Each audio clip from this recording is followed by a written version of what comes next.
نبی کے جنازے میں 11 لوگ ہیں۔ مولا علی نے جب جنازہ دفنا دیا تو امت کو اعتراض ہوا کہ علی نے ہمارا انتظار نہیں کیا۔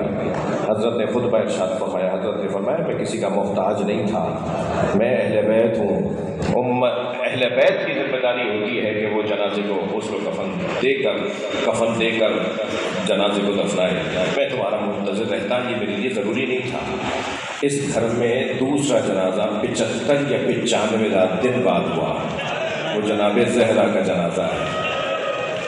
نبی کی رحلت کے 75 یا 95 دن بعد جناب زہرا کی شہادت ہوئی۔ اس جنازے میں سنیں کہ 6 لوگ تھے۔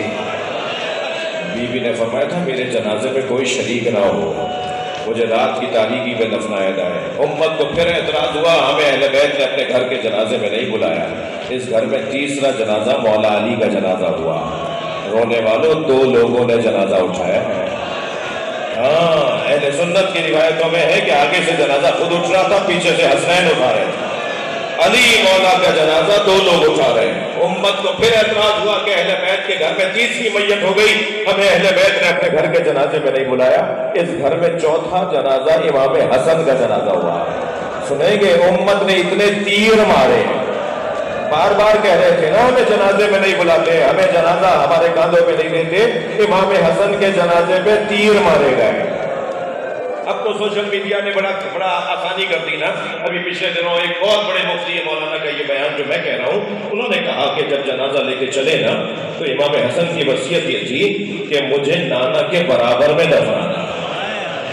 تو بی بی نے کہا کہ خبردار، میں اپنے گھر میں کسی کو دفنانے نہیں دوں گی۔ جب گفتگو بڑھی تو ایک مرتبہ تیر اندازی شروع ہو گئی، اور جب لوگ زخمی ہونے لگے تو سب سے زیادہ جلال میں حضرت عباس نظر آئے، تلوار کھینچے ہوئے نظر آئے۔ مولا حسین قریب آئے، فرمایا عباس یہ مدینہ ہے، کربلا نہیں ہے، عباس صبر کرو۔ فرمایا بھائی کا جنازہ جنت البقیع میں دفنا دیا جائے۔ امام حسن کا جنازہ نانا کے برابر میں دفنانے نہیں دیا۔ ہاں، نانا کے برابر میں دفنانے نہیں دیا۔ کچھ مدت تو پہلے بی بی فاطمہ سے کہا تھا نا کہ نبی نے فرمایا ہم کسی کو اپنا وارث نہیں چھوڑتے، تو نبی کا حجرے کی وراثت کیسے ہو جائے گی نا؟ لیکن ہوا ایسا، اور پھر کیا کہہ رہے ہیں کہ ہمیں جنازے میں نہیں بلاتے۔ یہ جنازہ تیسرا جنازہ تھا اس گھر میں۔ چوتھے جنازے کا اگر حال کہوں گا تو یہ مجلس منقلب ہو جائے گی، اور وہ جنازہ ہے حسین کا جنازہ۔ گھوڑے دوڑا دیے، بدن پامال کر دیا، میرے مولا کی پسلیاں کمر سے نکل رہی تھی۔ اجرکم اللہ، اجرکم اللہ۔ جن کے مذہب میں رونا جائز ہے وہ تکلف کر کے نہ روئیں، اپنی آوازوں کو آزاد کریں گے۔ میں 5-8 منٹ اور آپ کے ساتھ رہنا چاہتا ہوں۔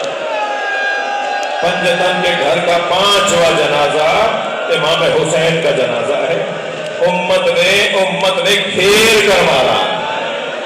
امام رضا علیہ السلام عاشور کے دن رو رہے تھے، اور روتے روتے ایک جملہ کہہ رہے تھے، اور جملہ یہ کہہ رہے تھے کہ جب عاشور کا دن آیا کرے تو میرے جد حسین کو یاد کیا کرو۔ انہیں زمانہ جاہلیت کی طرح، زمانہ جاہلیت میں جیسے بھیڑ کو مارا جاتا تھا، ابھی آپ نے پچھلے دنوں دیکھا نا کہ زمانہ جاہلیت کا کیا منظر نظر آ رہا تھا۔ زمانہ جاہلیت میں بھیڑ کو ایسے مارتے تھے کہ چاروں طرف خنجر لے کے لوگ کھڑے ہو جاتے تھے، اور ہر شخص چاہتا تھا کہ میرا خنجر اس کی گلے پہ لگے، اور جب تک اس کے گلے پہ خنجر نہیں لگتا تھا اس وقت تک اس کی رگیں نہیں کٹتی تھی اور اسے کاٹتے نہیں تھے۔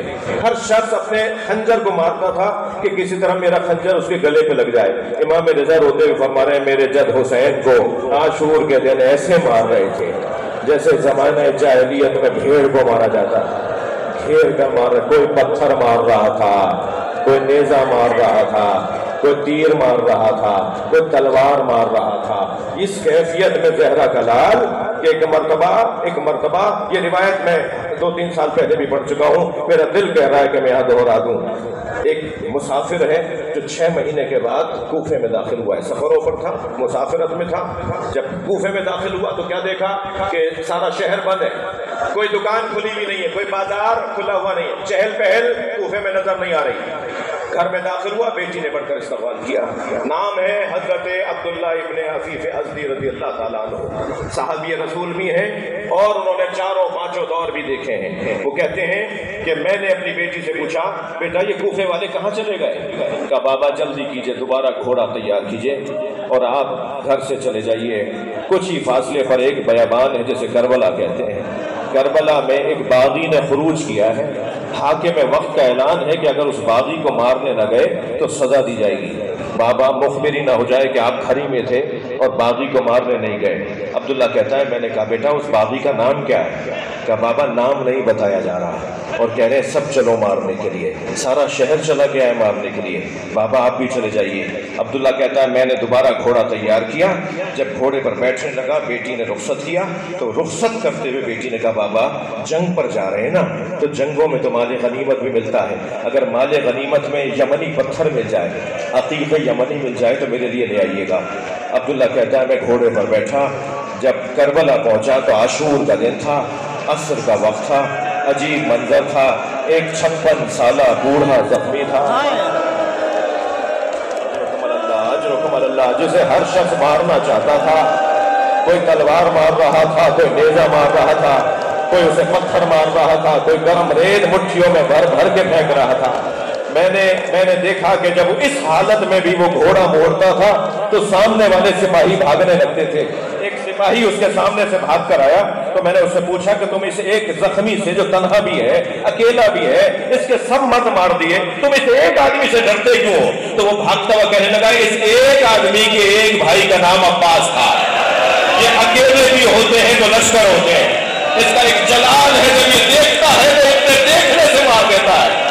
عبداللہ کہتا ہے مجھے سمجھ میں نہیں آ رہا تھا یہ کون انسان ہے جس کا اتنا جلال ہے، زخمی بھی ہے اور اکیلا بھی ہے، مگر کہتا ہے مجھے اتنا پتا تھا کہ اسے مار دوں گا تو جنگ ٹھنڈی پڑ جائے گی.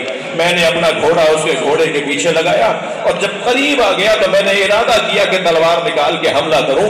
ابھی تلوار کا دستہ کھینچ رہا تھا کہ اس نے مجھے موڑ کر دیکھا اور کہا عبداللہ قریب آؤ. تو کہنے لگا پہلے تو میرے ہاتھ پیر کانپنے لگے، یہ کون ہے جو میرا نام جانتا ہے؟ جب میں ٹھہر گیا تو پھر اس کی آواز آئی عبداللہ جلدی آؤ. میں آگے نہیں بڑھ رہا تھا تو اس نے ہاتھ سے انگوٹھی اتاری اور کہا یہ یمنی پتھر ہے، اپنی بیٹی کو جا کے دینا اور کہنا میں باغی نہیں ہوں، میں نبی کا نواسا حسین، میں نانا کا دین بچانے کربلا گیا.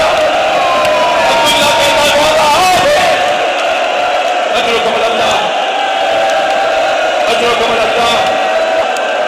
مجلس ہو گئی ہے نظاروں، آپ نے گریہ کر دیا، کربلا آ گئے نا تھوڑی دیر کے لیے. عبداللہ مولا کے پیروں میں گر گیا. مولا تلوار نکال کے حسین کا دفاع کرنے لگا. امام کی بار بار آواز آنے لگی عبداللہ واپس چلے جاؤ، عبداللہ یہ انگوٹھی لے کے چلے جاؤ. مولا میں آپ کو چھوڑ کے کیسے جاؤں؟ عبداللہ کچھ میرا بال میری زینب آئے گی، انہیں چادر لا کے دے دینا. نبی دادیوں میں چادر لائی نہیں.